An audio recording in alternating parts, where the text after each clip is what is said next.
nó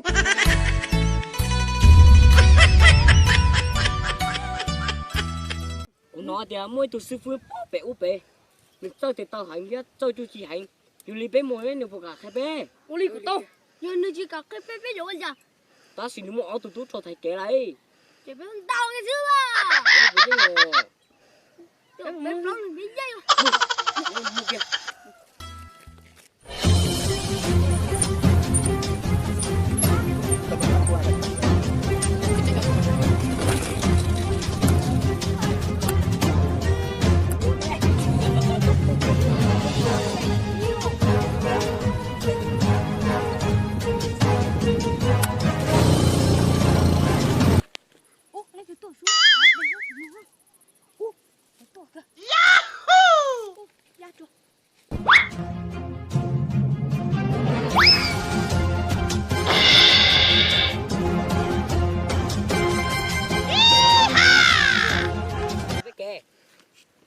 bảo thế này mà chỉ con này mà chỉ cùi mu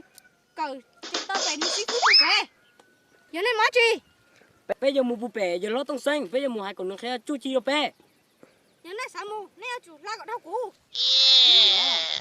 bé tôi chi xuống tông kia thôi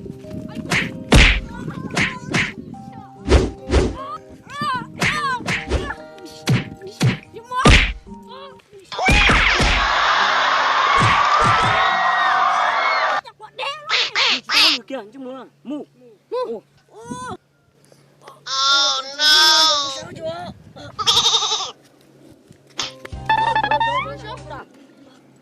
bây giờ cô sao giờ chị sao chị bé mu chị chờ để hành cái nào ôi dùng mình từ từ dùng lửa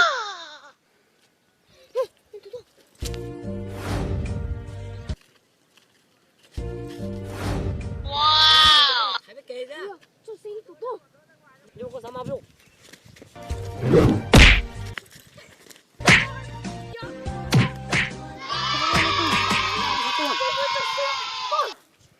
Linh đâu mà?